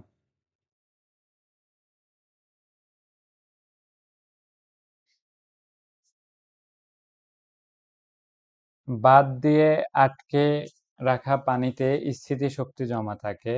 বাঁধের জলাধারে সঞ্চিত পানি ছেড়ে দেওয়া হলে তা বয়ে যেতে থাকে। বয়ে যাওয়া পানি একটি জেনারেটরের সাথে সংযুক্ত করে টারবাইনকে ঘুরায়ে বিদ্যুৎ শক্তি তৈরি করা যায়। এক্ষেত্রে শক্তির উৎস হলো পানিতে থাকা স্থিতিশক্তি। বায়ুকলে বাতাস ব্যবহার করে ব্লেডগুলোকে ঘুরিয়েও বিদ্যুৎ উৎপন্ন করা যায়। এগুলো কিন্তু আমরা দেখে আসছি আগের পেজে। এক্ষেত্রে শক্তির উৎস হবে বাতাসের গতিশক্তি। আচ্ছা, আগের পেজে আমি যেগুলো লিখলাম শুধু বাতাস, তুমি ওখানে লিখবা বাতাসের গতিশক্তি। আবার যেখানে আমি লিখছি শুধু পানি, খরস্রোতা নদী, ওইখানে ওইটা না লিখে তোমরা লিখবা যে পানিতে থাকা স্থিতিশক্তি। ঠিক আছে? মনে থাকবে? জ্বালানি তেল ব্যবহার করে, ওই যে আমি যেখানে তেল বা পেট্রোল লিখছি ওইখানে তোমরা লিখবা জ্বালানি তেল ব্যবহার করে বিদ্যুৎ উৎপন্ন করা হয়। এক্ষেত্রে বিদ্যুৎ উৎপাদনে ব্যবহার করা শক্তির উৎস হলো রাসায়নিক শক্তি। সৌর বিদ্যুৎ উৎপাদনের জন্য আলোক শক্তি দরকার, তাই সৌরকোষের সাহায্যে উৎপাদিত বিদ্যুতের উৎস হলো আলোক শক্তি। তো আলোক শক্তি আবার মূলত আমরা কই থেকে পাই বলতো? সূর্য থেকে। মনে রাখো, সূর্যই পৃথিবীর সকল শক্তির উৎস, এটা মাথায় রেখো যে ঘুরে ফিরে সব শক্তি সূর্যের মাধ্যমেই। শক্তির দায়িত্বশীল ব্যবহার দেখো, আম, এই ব্যাপারটা নিয়ে একটু বলি যে আমরা যখন যে কোনো শক্তি ব্যবহার করি, দেখো আমি শুরুতেই বলছিলাম যে শক্তি সৃষ্টি করা যায় না, মানে we can not create energy or we can not destroy energy, মানে same at the same time. যেখানে আমরা হচ্ছে উই ক্যান্ট ক্রিয়েট, আর আরেকদিকে হচ্ছে even we can not destroy, মানে আমরা, দেখো আমি বলতেছি শক্তি বা এনার্জি, শক্তির ইংরেজি এনার্জি, যেটা সৃষ্টিও করা যায় না আবার ধ্বংসও করা যায় না। তাহলে যেহেতু ধ্বংস হবেই না, তাহলে তো এটা ব্যবহারে আবার দায়িত্বশীল কেন হইতে হবে? মানে আমাদের এখন যেটা টপিক যে শক্তির দায়িত্বশীল ব্যবহার। আচ্ছা, এবার আবার চিন্তা করি যে আমরা ধরো আম, ব্যাটারি ব্যবহার করি, তাই না, ঘড়িতে। তো ওই ঘড়িতে ব্যাটারিতে যে শক্তি ছিল সেটা যদি নতুন করে সৃষ্টিও না করতে পারি, ধ্বংসও না করতে পারি, তো ব্যাটারি তো আজীবন চলার কথা ছিল, কেন চললো না? দেখো, শক্তি সৃষ্টি বা ধ্বংস করতে পারি না, মোট শক্তির পরিমাণটা, এটা হয়তোবা তোমাদের মাথায় এখনো গাঁথবে না, কিন্তু মনে মানে শেখো জাস্ট যে এমনটাই হয়, যে মোট শক্তিটা সমান থাকবে কিন্তু শক্তিটা পরিবর্তন হয়, মানে একটা রূপ থেকে আরেক রূপে পরিবর্তন হয়। যেমন খুব সহজ ভাবে চিন্তা করলে, এই যে তুমি ভাত খাও, মাছ খাও, ডিম খাও, তুমি তো ভাত মাছ ডিম খাচ্ছ, তো তোমার হাত পা কিভাবে চলে? তোমার হাত পা কিভাবে শক্তি পায়? তার মানে কি হয়েছে, ওই ডিম মাছ এগুলাতে যে রাসায়নিক শক্তিটা ছিল, ওইটা আমাদের পেট হজম করে আমাদের রক্তের মাধ্যমে ওই শক্তিটা সম্পূর্ণ শরীরে চলে যায়। মানে এখানে একটা বায়োলজিক্যাল পরিবর্তন হইলো, এগুলো বুঝতে হবে না, শুধু এতটুকু বোঝো যে খাইলা তুমি মাছ ডিম দুধ, সেটা হয়ে গেল শক্তি, মানে যার ফলে তোমার হাত পা নাড়াতে পারতিছো। যেমন আম, গরু ঘাস খায়, তো ও তো ঘাস কি ওর পেটের মধ্যে কি ঘাস খুঁজে পাওয়া যায়? বা আমরা যখন গরু জবাই করা দেখি, বা সেখানে কি ঘাস থাকে নাকি মাংসে পরিণত হয়ে গেছে, মানে ওর শরীরে দেহে তো গোস্ত থাকে, তাই না?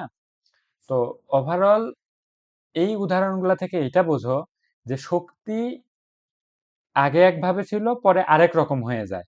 কিন্তু এখন কথা হচ্ছে, এই যে গরুর যে মাংস হয়ে গেছে তোমার ঘাস খেতে খেতেই, তো গরুর তো মাংস হয়ে গেল, এখন আমরা কি ওই মাংসটাকে কি ঘাসে পরিণত করতে পারি? পারি না। আচ্ছা, আমরা ডিম দুধ কলা খাইলাম, আমাদের শরীরে শক্তি হইলো, তো আমরা কি আমাদের শরীর থেকে যেমন তোমার হাতের শক্তি ব্যবহার করে কি তুমি ডিম, দুধ, কলা তৈরি করতে পারবা? তুমি কিন্তু পারতেছো না।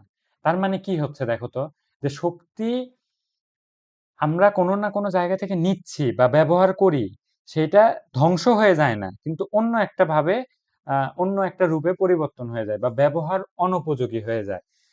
তো এই কারণে বলা হচ্ছে যে শক্তির ব্যবহারে দায়িত্বশীল হতে হবে, কারণ আমাদের শক্তি যেহেতু সৃষ্টি করতে পারবো না, মানে শক্তিটার পরিমাণ যেহেতু নির্দিষ্ট, তাহলে আমরা কি সহজেই বলতে পারি না যে এই শক্তি একটা সময় শেষ হয়ে যাবে? এই শক্তিটা ধ্বংস হয় না, কিন্তু শক্তিটা কিন্তু শেষ হয়ে যায়। শেষ হওয়া বলতে বোঝাচ্ছি ব্যবহার উপযোগী আর থাকে না।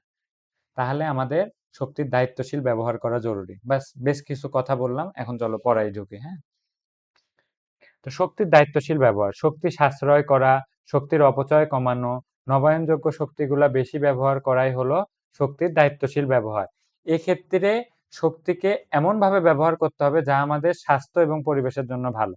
আচ্ছা, এখানে একটা কথা আছে, আমি কি পড়ছি আমি জানি তোমরা বোঝোনি, কারণ আমি খুব দ্রুত পড়ে গেছি। তো এখন প্রত্যেকটা জিনিস ভাঙ্গায় ভাঙ্গায় দিই। শক্তি সাশ্রয় করা মানে শক্তি আমাদেরকে টিকায় রাখতে হবে, এটা নিয়ে এতক্ষণ পেঁচাল পারলাম বা কথা বললাম যে শক্তিটা সৃষ্টি বা ধ্বংস হয় না, কিন্তু এটা আমাদের ব্যবহারের অনুপযোগী হয়ে যায়, মানে আমরা আর ব্যবহার করতে পারবো না। তার কারণে কি করতে হবে? সাশ্রয় মানে খুব বুঝে শুনে ব্যবহার। যেমন কিভাবে হইতে পারে, তোমার টিভি দেখা শেষ বা ল্যাপটপে কাজ করা শেষ, তুমি তারপরে সেটা অফ করে রাখবা। তুমি মোবাইল ফোন ব্যবহার করতেছো, ব্যবহার করা শেষ, সুইচ অফ করে রাখলা। তুমি মোবাইলটা চার্জে দিয়েছিলা, চার্জ শেষ, ওইরকম সুইচ অন রেখো না, চার্জ শেষ ওইটা অফ করে দাও। তারপরে কেমন হইতে পারে যে তুমি হচ্ছে পানি গরম, বারবার পানি গরম করো, তো পানি বারবার গরম না করে ফ্লাক্স ব্যবহার করলা, সেখানে কি হলো? তাহলে একবারই গরম করলাম, পানিটা বেশ আমরা কয়েকবার ব্যবহার করে নিলাম। আর যদি এমন হয় যে ব্যবহার করলাম ঠান্ডা, গরম করলাম পানি, সেটা ঠান্ডা হয়ে গেল, আবার সেটা কি করলাম? ফেলে দিলাম, ফেলে দিয়ে আবার গরম করতেছি পানি, তো এতে কি শক্তির অপচয় হয় না? তো তার মানে কি শক্তির অপচয়ও কমাতে হবে। নবায়নযোগ্য শক্তিগুলা বেশি ব্যবহার করতে হবে। এখানে একটা নতুন শব্দ পেয়ে গেলাম, নবায়নযোগ্য।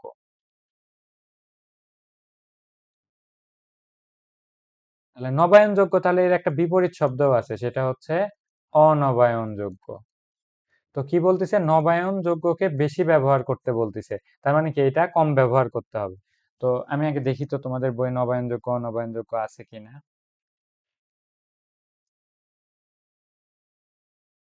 আহ আহ না, এই বিষয়ে কথা নেই। তাহলে আমাকে তোমাদেরকে এই বিষয়টা বুঝাইতেই হবে। দেখো, একটা কথা বললো আর আমরা সেটা মেনে নিব তা তো না, সে কারণে আমাদের জানতে হবে। হ্যাঁ, তোমরা বোর হয়েও না, শেখার চেষ্টা করো, বোঝার চেষ্টা করো, ইনশাল্লাহ সবই পারবা। তো আমরা কি পড়তেছি? যে নবায়নযোগ্য শক্তি। তো নবায়নযোগ্য শক্তি এটা এমন শক্তি, মনে রাখো, যে শক্তিকে আমরা আবার আমরা আমরা মানে পরিবেশে ফ্রিতে পাই। ফ্রি মানে আনলিমিটেড, ফ্রি পাই যে শক্তিগুলা, মানে আমাদের কাছে যেটার সোর্স মানে যে উৎস, থামো, ফ্রি পাই যে শক্তি। আচ্ছা, যে সোর্স গুলো আমাদের কাছে আনলিমিটেড, যেমন নবায়নযোগ্য মানে প্রত্যেক দিন সূর্য আমরা দেখতে পাই, কি দেখতে পাই না? তার মানে এই যে আমরা যদি ওই যে যেটা দেখলাম আগের পেজে, দেখো তো এই শক্তিগুলা, এই যে বাতাস আমরা পর্যাপ্ত পাই না, তার মানে বাতাস তো ফ্রি। তো এই ফ্রি থেকে কি করতেছি? বিদ্যুৎ শক্তি, তার মানে আমরা এই শক্তিগুলো বেশি ব্যবহার করব। তারপরে এই যে সূর্য থেকে যখন সৌর প্যানেলে তোমার হচ্ছে উম, সূর্যের আলো পড়ে, তখন কি আমরা ওই সোলার প্যানেল ব্যবহার করে ফোন চার্জ দিতে পারি, টিভি দেখতে পারি, ফ্যান চালাইতে পারি, লাইট ব্যবহার করতে পারি। তো এই শক্তিগুলো বেশি ব্যবহার করব। সেম ভাবে এই যে পানি থেকে, পানি নদীতে কি পানি কম পড়ছে? না, অনেক অনেক না? তো এটাও ব্যবহার করা যাইতে পারে। আচ্ছা, এইটা কিন্তু নবায়নযোগ্য না, এটা নবায়নযোগ্য ছিল না। কেন ছিল না? চলো এখন সেটা নিয়ে কথা বলি। যেহেতু এই লাইনটা আমি তোমাদেরকে বুঝাতে পারলাম যে নবায়নযোগ্য কেন আমরা বেশি ব্যবহার করব, কারণ এগুলো আনলিমিটেড। এখন অনবায়নযোগ্য কোনগুলা? তেল, গ্যাস, এগুলা। আচ্ছা, এই জিনিসগুলা কিভাবে তৈরি হয় এটা যখনই তুমি জানতে পারবা, তখনই বুঝবা কেন এটা ব্যবহার করা উচিত না আমাদের জন্য। তো চলো সেটাই বলি তোমাদেরকে। তো নবায়নযোগ্য তো বুঝতে পারলাম, তাই না? যেগুলো ফ্রি আছে, অনেক আছে, মানে আনলিমিটেড। তো তেলও কি অনেক আছে? উত্তর হচ্ছে না। এই যে আমাদের পূর্ববর্তী পুরুষ মানে যারা ছিল, বাবা, বাবা সরি বাবা না, মানে আম, চিন্তা করতে পারো দাদার দাদা, মানে অনেক আগে যে মানুষগুলা, তারপরে মাছ, পশু পাখি, গাছপালা, এগুলা যখন মারা যায় তখন মাটির নিচে অনেক চাপ তাপ, মানে অনেক ধাক্কা ধাক্কি করে লক্ষ লক্ষ বছর যখন থাকে, তখন ওই জীবের দেহটা গলে পচে বিভিন্ন প্রসেস হয়ে তেল গ্যাস এগুলা উৎপন্ন হয়। তো পৃথিবীতে কি মানুষ অনেক বেশি হয়ে গেছে? বা আগে যখন ডাইনোসর, মাছ, বিভিন্ন বড় বড় প্রাণী ছিল, তো এগুলা যেগুলা মারা গেছে, বা গাছপালা, এগুলা যখন মানে কি বলে যে মারা গেছে, সেগুলা থেকে তৈরি হইতে প্রায় লক্ষ লক্ষ যে বছর লাগতেছে, এখন আমাদের কাছে হালকা কিছুই মজুদ আছে। আর ধরে নিতে পারো যে আম, পৃথিবী এইভাবে চলতে থাকলে আর 100 বছরের মতো জ্বালানি ব্যবহার করতে পারবে, মানে আরো 100 বছর মোটামুটি চলবে। তারপরে কি হবে বলো তো? পৃথিবী তেল শূন্য হয়ে যাবে। পৃথিবীতে বিদ্যুৎ শক্তি, বিদ্যুৎ পাবা না, কয়লা পাবা না। মানে কয়লাও আমরা মাটির নিচ থেকে পাই, সেটা কিন্তু অনেক কম। তো যে জিনিসটা, এই জিনিসটা যেহেতু শেষ হয়ে যাবে, সূর্য কি শেষ হয়ে যাবে 100 বছরে? উত্তর হচ্ছে না। বাতাস শেষ হয়ে যাবে? উত্তর হচ্ছে না। তার মানে কি, এই যে জিনিসগুলো থাকবে সেই শক্তিগুলো আমরা বেশি ব্যবহার করব। আর এই যে তেল, গ্যাস, তারপরে তোমার এই যে কয়লা, এগুলা সাবধানে খুবই কম পরিমাণ ব্যবহার করব, যতটুকু প্রয়োজন ততটুকুই। বোঝা যাচ্ছে? আচ্ছা, এটা তোমরা পারবা। যে দেখো এখানে শক্তির নাম বলছে, শক্তির ব্যবহার, আলোক শক্তির মাধ্যমে আমরা কি করি বলতো? আমরা দেখি, চোখে দেখি আলোক শক্তি দিয়ে। আলো দিয়ে আমরা আরো কি করি? আলো দিয়ে হইতে পারে যে মূল কাজটা তো দেখার। আলোক শক্তি ব্যবহার করে আমরা সৌর প্যানেল চার্জ করতে পারি। তারপরে কি করতে পারি, যে যখন আলোক শক্তি মানে সূর্যের আলো আমরা যখন পাই, তখন সেটার মাধ্যমে কি করতে পারি, ওই দিনের আমরা ভোরে উঠলাম, উঠে বেশ কাজগুলা করে নিলাম, রাতে কম জাগলাম, তাহলে কি আমাদের লাইট বাল্ব এগুলো বেশি জ্বালাতে হবে না, কারণ ওইগুলো তো শেষ হয়ে যাবে, তাই না? বোঝা যাচ্ছে কি? বিদ্যুৎ শক্তির কি কি ব্যবহার হইতে পারে তোমরা লিখবা। শব্দ শক্তি কোথায় কোথায় ব্যবহার হয়, যেমন আমরা হর্ন দিতে ব্যবহার করি, অপ্রয়োজনে হর্ন দেওয়া যাবে না। তারপরে আমরা শব্দ শক্তির মাধ্যমে আমরা শুনতে পাই। শব্দ শক্তির মাধ্যমে আমরা বিভিন্ন জরুরি যে বিজ্ঞাপনগুলা, ওইগুলা মানুষের মাঝে ছড়াই দিতে পারি, এগুলা আর কি। তোমরা পারবা আমার বিশ্বাস। এতক্ষণ যা পড়লাম সেটার একটা সংক্ষেপে কি বলতেছে সেটা শিখি। আচ্ছা, আমাদের ক্লাসটা কতক্ষণ হয়েছে দেখে আসি।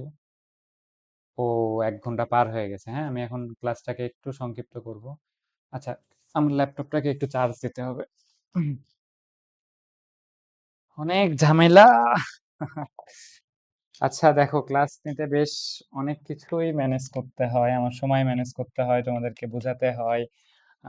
তো তোমরা যদি পর্যাপ্ত সাপোর্ট না করো, আমি এই আয়োজন তো হয়তো চালাতে পারবো না। তো সেজন্য কি, তোমরা তোমাদের বন্ধুদের মাঝে ছড়াইয়ে দিবা। আর আমার ক্লাস দেখে যদি উপকৃত হয়, অবশ্যই একটা করে কমেন্ট করবা, একটা দুইটা বা যা জানার থাকে। আর আমার পেইড ব্যাচে, মানে যেখানে তোমাদের সাথে আমি সরাসরি যুক্ত হয়ে গল্প করতে পারবো, ওই ব্যাচে যদি যুক্ত হতে চাও, তাহলে এই যে এই নাম্বারে যোগাযোগ করবা।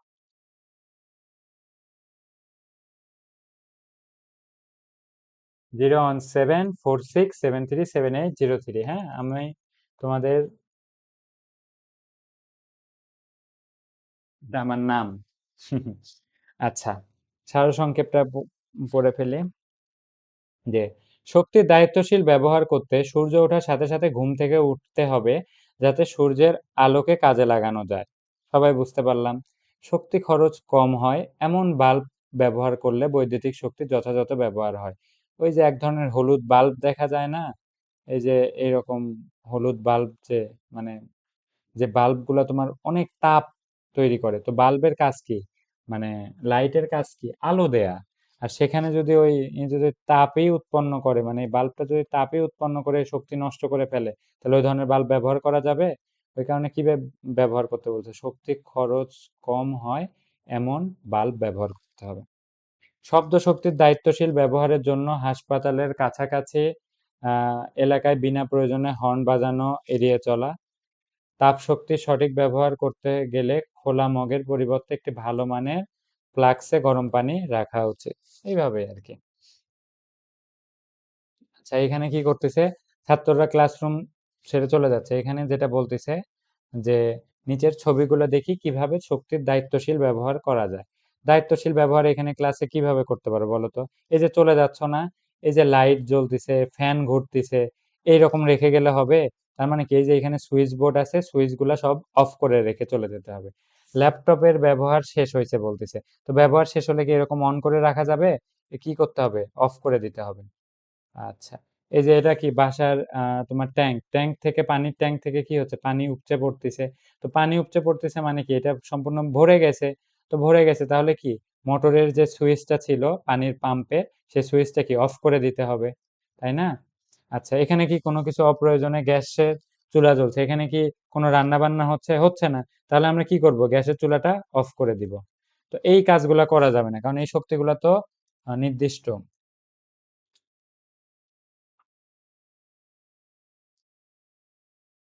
এই যে এই অংশটা তোমরা পূরণ করে ফেলবা, তোমরা পারবা। যে ঘটনা এক, তুমি ক্লাসরুম ছেড়ে যাওয়া সর্বশেষ শিক্ষার্থী, তাহলে তুমি কি করবা? তুমি সুইচগুলো অফ করবা। এইভাবে তুমি এগুলো চিন্তা করবা, খুবই সহজ। যেমন কম্পিউটার বা ল্যাপটপ ব্যবহার তোমার শেষ হয়েছে, তখন তুমি কি করবা বলো তো? অফ করে দিবা। এই যে কি বলতেছে, সুইচ বন্ধ করতে হবে, হ্যাঁ। এখানে সেম কথাই বলা আছে, এগুলো পড়ে নিবা। এই যে এগুলো পড়বা, দায়িত্বশীল ব্যবহার, এগুলো খুবই সোজা, আমি মুখে বলে জাস্ট কোনো কাজ নেই, তোমরা পড়লেই বুঝতে পারবা। বই পড়ে নিবা, হ্যাঁ। এগুলো খুব সহজ, আমি আরো কঠিন জিনিসে যাচ্ছি। দেখো, আমি এগুলা তোমার বই একবার হালকা একবার পড়ছি, তো আমি সবই দেখছি, এগুলো খুবই সোজা। মানে এগুলা সোজা না হইলে আমি পড়াইতাম। যেমন এটা এটা তোমাদেরকে আমাকে বোঝাতে হবে যে আবাসিক এলাকায় অপ্রয়োজনে হর্ন বাজানো উচিত না, উচ্চ স্বরে গান বাজানো উচিত না, এগুলো তো তোমরা পড়লেই বুঝতে পারবা। তোমরা তো অনেক মেধাবী, বুদ্ধিমান, আমি জানি। তো আমরা একদম শেষে চলে আসলাম, প্রশ্ন সমাধানে, হ্যাঁ। প্রশ্নটা সমাধান করে দিই। তোমরা এতক্ষণে এগুলা সব পারবা আমি জানি, তারপরেও তোমাদের একটু সাহায্য করতেছি, কিছু মনে করিও না, শিখাই দেই, হ্যাঁ। স্কুলের ঘন্টা বাজলে কোন শক্তি উৎপন্ন হয়? ঘন্টা কি হয়, কাঁপাকাঁপি সৃষ্টি করে, কানে শব্দ যায়, তাহলে কি হয়? শব্দ শক্তি। আলোক শক্তি তো না, রাসায়নিক শক্তিও না, স্থিতি শক্তিও না। নিচের কোনটি বিদ্যুৎ উৎপাদনের উৎস নয়? তেল দিয়ে, হ্যাঁ, জেনারেটরের মাধ্যমে বিদ্যুৎ উৎপন্ন হয়, তার মানে এটা সঠিক। সূর্যের আলো সোলার প্যানেলের মাধ্যমে বিদ্যুৎ উৎপাদনের উৎস হিসেবে কাজ করে। চাঁদের আলো, বাতাস। আচ্ছা, চাঁদের আলো দিয়ে কি বিদ্যুৎ উৎপন্ন হয়? সোলার প্যানেল চলে, ওটা খুবই হালকা আলো, ওই আলো দিয়ে কোনো কাজ হয় না, তার মানে এটা উত্তর। মানে উৎস নয়, চাঁদের আলো দিয়ে আমরা বিদ্যুৎ উৎপন্ন করি না। বাতাস দিয়ে, হ্যাঁ, বাতাস দিয়েও করি, ওই যে বড় পাখা দেখলাম যে ঘোরানোর মাধ্যমে কি হয়, বিদ্যুৎ উৎপন্ন হয়। রাসায়নিক শক্তি কোথায় পাওয়া যায়? হর্নে পাওয়া যায়, না টর্চ লাইটে পাওয়া যায়, না টর্চ লাইটে কিন্তু পাওয়া যায় না, কিসে পাওয়া যায়? ব্যাটারিতে পাওয়া যায়, মনে থাকবে। দেখো, টর্চ লাইটের মধ্যে ব্যাটারি থাকে, তাই তোমরা এটা ভুল করতে পারতা। রাসায়নিক শক্তি মূলত থাকে কিসে? ব্যাটারিতে। আর টর্চ লাইটে কি থাকবে? আলোক শক্তি। ঠিক আছে। আর সাইকেলে কি? সাইকেলে কিছুই না, ঘূর্ণন শক্তি থাকতে পারে। নিচের কোনটি শক্তির দায়িত্বশীল ব্যবহার নয়? জানালার পর্দা সরিয়ে আলো ব্যবহার, হ্যাঁ, এটা তো দায়িত্বশীল ব্যবহার। জানালার আলো যদি আমরা ব্যবহার করি, তাহলে কি রুমের লাইট দিয়ে রাখতে হবে? না। তার মানে এটা দায়িত্বশীল ব্যবহার, বেশ ভালো কথা। রিচার্জেবল ব্যাটারি ব্যবহার, হ্যাঁ, এটাও ভালো কথা। দেখো, একটা ব্যাটারি আছে, একবার ব্যবহার করে ফেলে দিতে হয়, আর একটা ব্যাটারি ধরো বারবার রিচার্জ করতে, তাহলে এটা ভালো না? তাহলে কিন্তু এটাও দায়িত্বশীল ব্যবহার। অপ্রয়োজনে গ্যাসের চুলা জ্বালিয়ে রাখা, অপ্রয়োজনীয় গ্যাসের চুলা জ্বালিয়ে রাখা ভালো, এতে গ্যাস অপচয় হচ্ছে না, তাহলে কি এটা দায়িত্বশীল ব্যবহার হইলো? হলো না কিন্তু, এখানে উত্তর এটা। ফ্রিজের দরজা দ্রুত বন্ধ করা, হ্যাঁ, এটা তো খুবই ভালো কথা। কারণ কাজ হইলো, বন্ধ করে দিলাম, যদি বন্ধ না করতাম কি হতো, ঠান্ডা হাওয়াগুলো বের হয়ে যেত, তখন ফ্রিজের আবার শক্তি খরচ করে আবার ফ্রিজকে ঠান্ডা করতে হতো। বুঝছো? শূন্যস্থানও করে দিব। আচ্ছা, করে দিই। ড্যাশ আমাদের শক্তি শুনতে সাহায্য করে, কি শক্তি? বলো বলো বলো বলো বলো, চুপ করে থাকিও না। উঁচু স্থান থেকে লাফ দিলে কি কি শক্তি তৈরি হয়? উঁচু স্থান থেকে যখন লাফ দেই, তখন কি শক্তি তৈরি হবে? গতি শক্তি তৈরি হবে। স্থিতিশক্তি ভিতরে ছিল, সেখান থেকে গতিশক্তি তৈরি হওয়া শুরু হয়। গরম পানির ফ্লাক্সে ব্যবহারে কি শক্তির অপচয় কমে? কি শক্তি? গরম পানি কি? গরম কি? গরম কি বলো তো? গরম কি? তাপ না, তাপের কথা বলতেছে না, তাহলে কি শক্তি হবে? তাপ শক্তি। করে দেই। বামের সাথে ডান। এক বস্তু থেকে অন্য বস্তুতে সহজে স্থানান্তর হওয়া শক্তি কি? কি শক্তি? এক বস্তু থেকে আরেক বস্তুতে যাও, বলো। ঘন্টার পর ঘন্টা বলছে, এই যে তাপ শক্তি, তাপ শক্তি, তাপ শক্তি। চলো তাপ খুঁজি। এই যে তাপ শক্তি। ফ্রিজের দরজা বেশিক্ষণ খোলা না রাখা, বেশিক্ষণ খোলা না না রাখলে কি হবে বলো তো? কি? বেশিক্ষণ যদি খোলা না রাখি তাহলে কি? ভালো অভ্যাস। তেলে জমা থাকে, তেলে কি জমা থাকে বলো তো? তেল, ব্যাটারি, এগুলা কি কি এতক্ষণে পারার কথা? রাসায়নিক শক্তি। বাদ দিয়ে আটকে রাখা পানিতে কি শক্তি জমা থাকে? স্থিতি শক্তি। পড়ো তোমরা, তাহলে আবার দেখতে পারবা। আমি কিন্তু ওগুলো বুঝাইছি সব। আচ্ছা, এখন তোমরা এগুলো পড়বা। রাসায়নিক শক্তি কি? রাসায়নিক শক্তি হচ্ছে যেটা বস্তুর মধ্যে জমা থাকে এমন এক ধরনের শক্তি, আম, যা তেল, ব্যাটারি এগুলাতে থাকে। বিদ্যুৎ শক্তির বিভিন্ন উৎসের নাম কি বলো তো? বলো বলো, কি নাম কি? বাতাস, সূর্যের আলো, মানে আলোক শক্তি, এগুলা। হ্যাঁ হ্যাঁ, এগুলো পড়ে নিবা, পড়ে নিবা, পারবা পারবা। ঠিক আছে। আর এটা তো খুবই ইম্পর্টেন্ট। এই যে কয়টা প্রশ্ন এখানে ছিল খুবই খুবই ইম্পর্টেন্ট। তোমরা অবশ্যই এগুলো এইচডাব্লিউ করবা। তো আজকের ক্লাস এতটুকুই ছিল। আরেকবার মনে করায় দেই যে এই যে এই সমস্যাগুলা নিয়েও আমি চাইলে এখানে ক্লাসটা আর দীর্ঘ করতে পারবো না। তো এই যে কোনো সমস্যা তোমাদের বুঝতে অসুবিধা বা তোমাদের মনে কোনো প্রশ্ন থাকলে এই ব্যাপারগুলো সমাধানের জন্যই আমি ওই কোর্সটার আয়োজন করছি, যেখানে তোমাদেরকে প্রবলেমগুলো সলভ করে দিব। এই যে যেমন প্রশ্ন কয়েকটা সলভ করে দিতে পারলাম না, তোমাদের উপর বিশ্বাস রেখে ছেড়ে দিলাম। তো যখন তোমরা আমার কাছে আলাদাভাবে সামনাসামনি যুক্ত হবে তখন ওইগুলোও সমাধান করে দিব। সাপ্তাহিক ছোট্ট পরীক্ষা থাকবে, স্কুল পরীক্ষার জন্য সাজেশন, আর এমসিকিউ পরীক্ষা হবে, মানে বহু নির্বাচনী। স্পেশাল নোট থাকবে, যে অল্প একটু পড়ার মাধ্যমে পুরো অধ্যায়টা কমপ্লিট হয়ে যাবে, এই আর কি। তো ঠিক আছে, আল্লাহ হাফেজ, সবাই ভালো থাকো।